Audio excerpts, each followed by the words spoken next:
La planta del guisante tiene distintas variedades que se pueden diferenciar a simple vista. Algunas plantas tienen los guisantes verdes y otras amarillos. Algunas tienen la vaina verde y otras amarilla.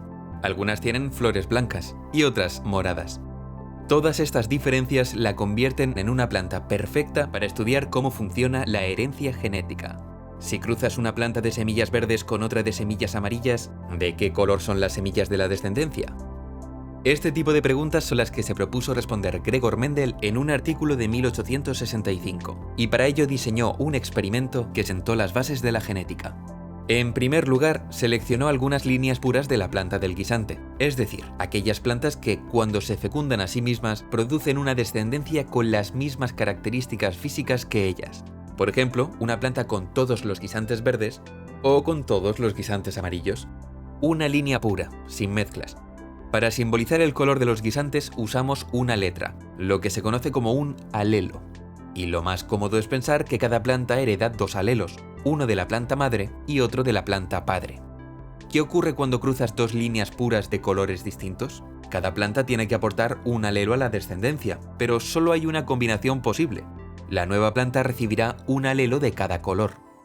Cuando Mendel realizó el experimento, observó que todos los guisantes de la descendencia eran amarillos y concluyó que el amarillo era dominante sobre el verde. O sea, que en caso de aparecer los dos a la vez, el amarillo es el color que se manifiesta.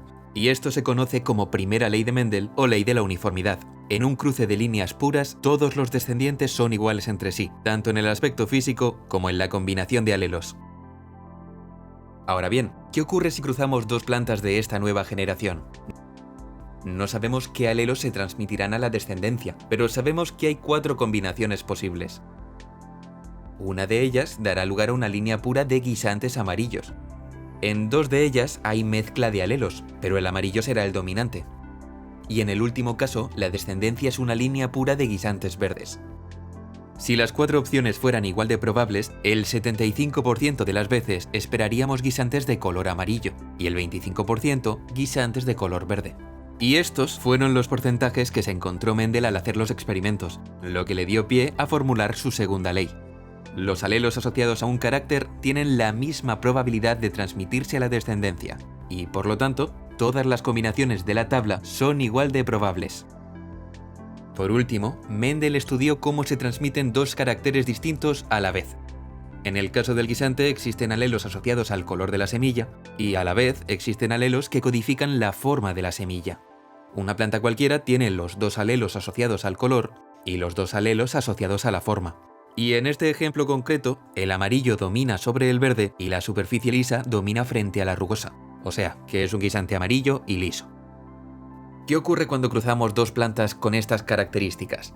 Hay muchas combinaciones distintas de alelos, pero imagina que cada característica se hereda de forma independiente. Es decir, el color del guisante se decide por un lado, de la manera que hemos visto antes, y la forma del guisante se decide por otro, de manera similar. Pero uno no influye en el otro, o sea, no van en pack.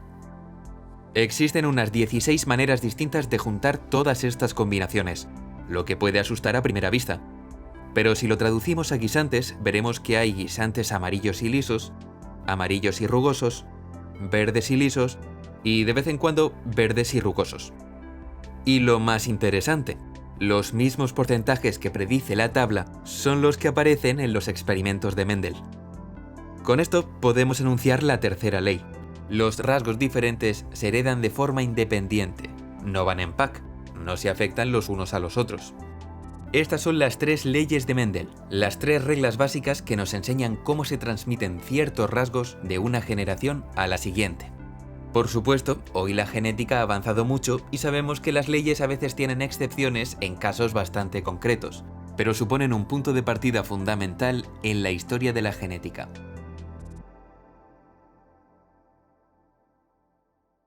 En Adentro tenemos el test genético más completo del mercado, con el que podrás descubrir desde tus orígenes a qué dietas te sientan mejor. Todo empieza con una simple muestra de saliva que realizas en tu casa y envías a nuestro laboratorio. Una vez llegan los resultados, podrás acceder desde tu móvil. Ancestría, nutrición, fitness, personalidad, salud, farmacogenética y los estudios más actualizados. Entra en adentro.com para conocer nuestros kits.